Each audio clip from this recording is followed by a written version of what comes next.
El debate sobre el agua no da espera.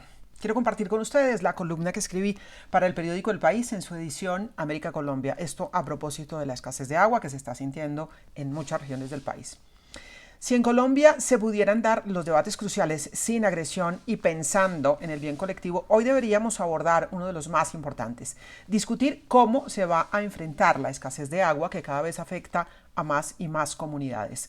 Por razones de cambio climático y por la falta de cuidado con las fuentes de agua, el racionamiento puede convertirse en una realidad cotidiana, como lo es ya para muchas poblaciones acostumbradas a buscarla desde hace tiempo en el día a día. Eso pasa en La Guajira desde hace muchísimo tiempo y pasa también y con más frecuencia en más zonas del país, en muchos más municipios. Algunos de esos municipios están cerca de Bogotá, con lo cual es posible que con el centralismo que nos caracteriza ahora sí se atienda y se entienda la gravedad del problema. De hecho, en Bogotá estamos en este momento viviendo un racionamiento. Está suave, pero se puede incrementar nuevamente. Las reglas de juego que tenemos entonces no parecen diseñadas para épocas de crisis y hoy son cientos de personas en el país enfrentadas a la realidad de la falta de un elemento sin el cual es imposible vivir. El esperado y anunciado fenómeno de la Niña no ha llegado y hay decenas de municipios que llevan semanas de sequía.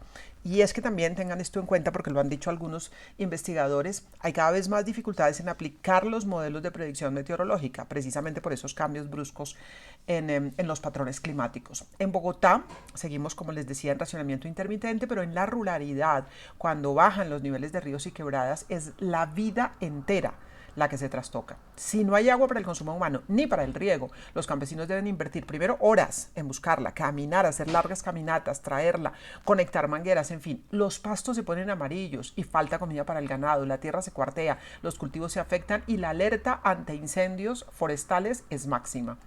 Hace unos días circuló en una vereda de Cundinamarca la notificación de un acueducto veredal en el cual se anuncia racionamiento. No es el único, pero es que el mensaje llamó la atención. Como este acueducto queda en la parte baja de la zona y hay otros más arriba que se abastecen de la misma quebrada, en temporadas secas el agua literalmente se acaba a la mitad del camino. Los otros acueductos se la llevan y a los que están en la parte baja no les llega nada. Después de pedir que no se use agua para rociar jardines ni lavar fachadas o vehículos, el cierre del mensaje que manda el presidente del acueducto veredal por WhatsApp a los usuarios es elocuente. Dice, es que la naturaleza nos cerró el grifo. Hay que cuidar el agüita que tengamos almacenada al máximo y solo nos queda pedirle a Dios que nos envíe más.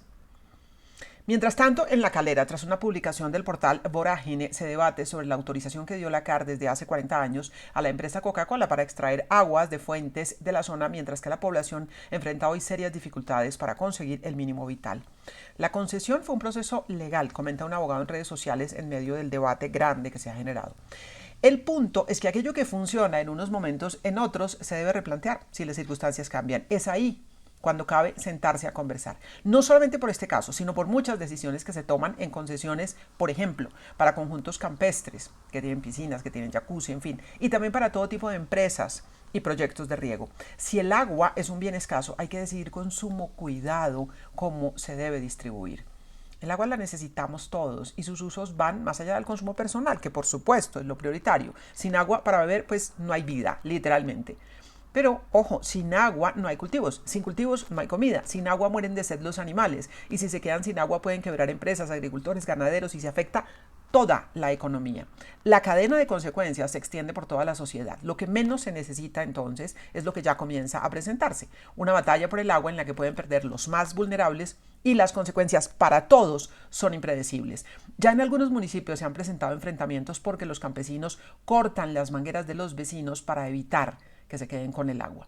Por eso es urgente que el país encuentre la manera de discutir sin maximalismos y ojalá con una dosis de solidaridad, si eso fuera posible, cómo vamos a repartir el agua en medio de la escasez, que todo parece indicar será cada vez más frecuente. Las corporaciones autónomas regionales deben cumplir su papel en el control de esa distribución del agua. También les corresponde velar por la protección de los nacimientos de agua y las rondas de ríos y quebradas. Sin embargo, en investigaciones de la Contraloría, de la prensa, de la academia, son múltiples las denuncias sobre la politiquería detrás de estas entidades. También se habla de casos de corrupción, la violación constante de las normas ambientales y la falta de control para que se cumplan esas normas ambientales. Y también hay inmensas dificultades que enfrentan las comunidades para lograr que actúen en casos evidentes de vulneración del derecho al agua. Es decir, la tramitomanía no permite que funcionen adecuadamente estas corporaciones. La Constitución en Colombia, así como varias sentencias de la Corte Constitucional y múltiples acuerdos internacionales, entre ellos varias resoluciones de la ONU, conceden al agua el estatus de derecho fundamental o básico. En los Objetivos de Desarrollo Sostenible para el año 2030, fijados en el Pacto Global promovido por la ONU, en el punto 6, la meta es lograr un acceso universal y equitativo al agua potable y a servicios de saneamiento e higiene que sean adecuados.